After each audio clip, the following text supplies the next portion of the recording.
Bismillahirrahmanirrahim.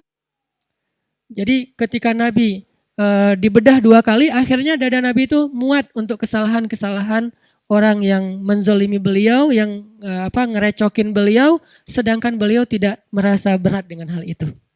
Justru apa yang membuat Nabi berat, teman-teman? Ini nih kerennya Nabi nih.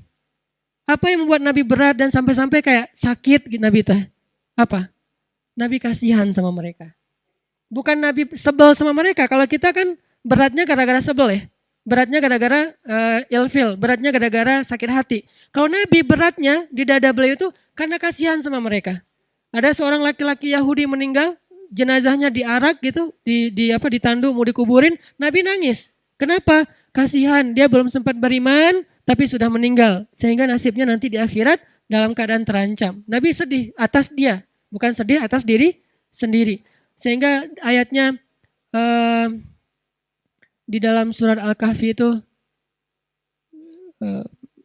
saya lupa di halaman kedua, hampir-hampir kamu mencelakai dirimu sendiri gara-gara mereka tidak beriman.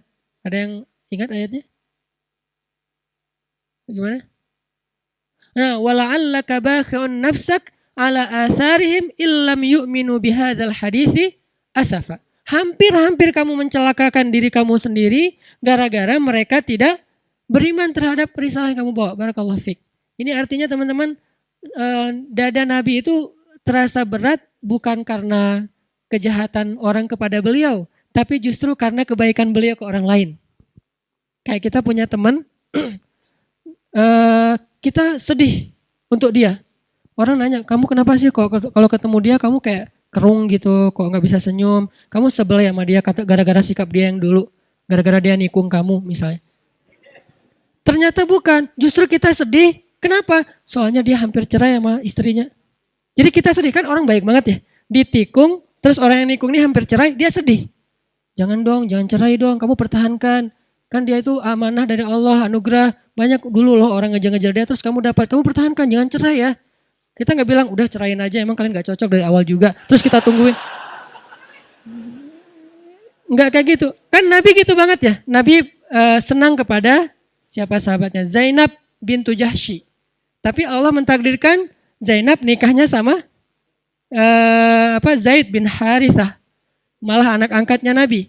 Sehingga Nabi pas disuruh ngelamar Zainab buat Zaid, ya ngelamar sih ya gitulah, pokoknya ngelamar aja ya. Tapi setelah itu Nabi ngerasa, oh ya udah berarti takdirnya buat Zaid. Nah setahun kemudian Zaid datang kepada Nabi minta nasihat karena mau menceraikan Zainab. Allah kasih bocoran, nanti kalau Zaid datang, dia minta nasihat tentang istrinya, bilang ceraikan istrimu. Itu Allah yang ngasih ilham. Pas Zaid datang Nabi bilang apa? Amsik zaujatak. Tahan istri kamu, jangan diceraikan. Coba kurang baik apa Nabi coba? Allah udah ngerestuin, suruh cerai aja gak apa-apa, nanti habis itu kamu nikahin Zainab. Kan Nabi sama Zainab udah serak dari awal juga, karena Zainab ini perempuan yang soleha, baik. Sehingga Nabi siapa sih yang gak tertarik dengan seorang perempuan yang hebat gitu. Sekedar respect, sekedar takjub gitu. Ya Nabi punya perasaan respect kepada Zainab. Tapi Nabi tidak mengikuti perasaannya kalau tidak karena perintah Allah. Nah tiba-tiba nikah sama Zaid, anak angkat Nabi. Ya udah jadian sama Zaid, gak diingat-ingat lagi. Setahun kemudian Zaid datang, Rasul, kayaknya saya gak cocok sama Zainab. Gimana kalau saya menceraikan, boleh gak ya Rasul? Kata Allah sebelum Zaid datang, nanti kalau dia tanya gitu bilang ceraiin aja ya. Kata Nabi, jangan, tahan istrimu, coba gimana? Saking baiknya Rasulullah SAW, itu lapang dadanya Nabi ya. Tapi qadarullah, namanya Allah tentukan mereka emang bertahannya cuma setahun, pulang-pulang walaupun Nabi bilang tahan istrimu, Zaid menceraikan juga Zainab. Setelah menceraikan Zainab, masa idahnya beres, Allah bilang datanglah kepada Zainab, lamar dia untukmu. Nabi berat. Kenapa? Gak enak sama Zaid. Coba. Padahal kan udah gak ada hubungan, tapi tetap gak enak sama Zaid. Masa Zaid cerai terus langsung saya nyamber gitu kan ya, kayak nampung banget gitu, ditunggu-tunggu banget. Jangan-jangan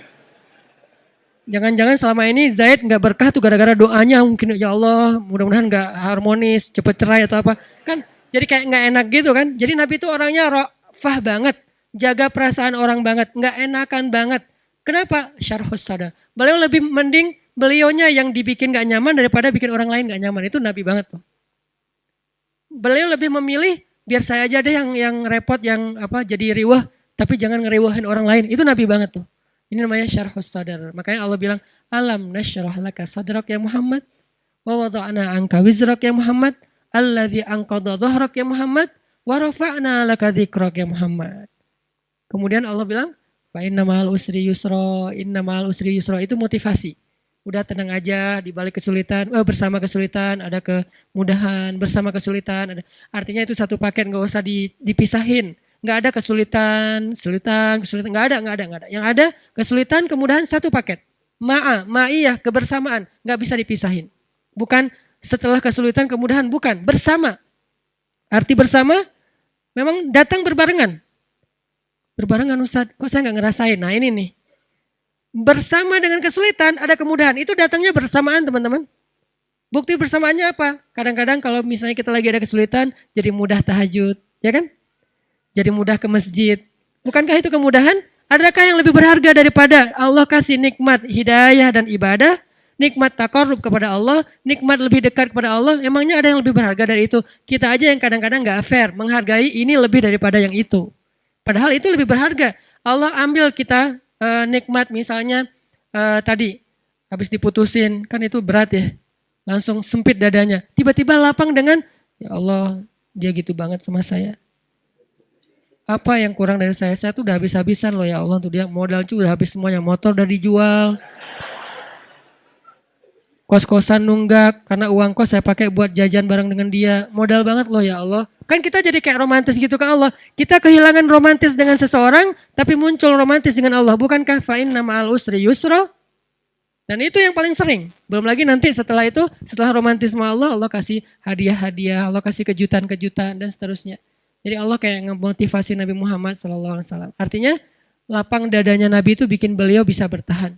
Sesekali sedih ada, kayak Nabi pulang habis dilemparin kotoran, Nabi pulang habis dilemparin dan berdarah-darah, terus Nabi pulang ketemu Khadijah, ini nih luar biasanya ya, cari siapa? Khadijah. Siang hari mencari Khadijah, malam hari mencari Allah. Siang hari cari siapa? Gak ada Ustadz. Ya udah. Kalau belum ada Khadijah ya udah, malam hari aja andelin. Siang hari cari temen, main kayak pengalihan gitu ya, pelampiasan, free dive, terus nggak muncul-muncul, nggak apa-apa. Yang jelas cari sesuatu yang bisa bikin kita syarhus sadar, lapang dada gitu. Kemana lagi ya, main kemana lagi ya, ya nggak apa-apa lah. Tapi kalau Nabi karena alhamdulillah beliau udah punya Khadijah yang solehanya super duper luar biasa, akhirnya pulangnya mencari Khadijah. Zammiluni, selimutin aku. Itu kan bahasa manjanya Nabi ke Khadijah ya. Sehingga Khadijah menyelimuti Rasulullah bukan terus ditinggal ke dapur, enggak. Diselimutin dan didekap oleh Khadijah, dibikin nyaman oleh Khadijah. Dalam pelukan Khadijah lah turun ayat ya ayyuhal muzammil. Dalam pelukan Khadijah lah turun ayat ya ayyuhal muddatsir. Di dalam pelukan seorang perempuan yang soleha yang luar biasa. Satu di antara 4 perempuan yang sempurna di muka bumi. Nah baru Allah suruh bangun ya ayyuhal muzammil kum. Kumil laila illa qalila. Kumil lail. Bangunlah di malam hari. Curhat, ada apa hambaku? Jadi pertama curhatnya kepada istrinya. Karena kenapa? Baru pulang langsung Khadijah zammiluni. Dipeluk oleh Khadijah, diselimutin oleh Khadijah. Terus Nabi cerita apa yang terjadi di luar. Kemudian Khadijah memotivasi Nabi, menenangkan Nabi. Nabi tertidur. Ya ayyuhal muzammil. Kumil laila illa qalila. Nisfahu aw inqus minhu qalila. Aw zid alaihi waratil qur'ana tirtila. Dan seterusnya. Inna nasyi'atal lail hiya asyaddu wat'an wa aqwamu qila. Intinya adalah Nabi pernah ngerasa sedih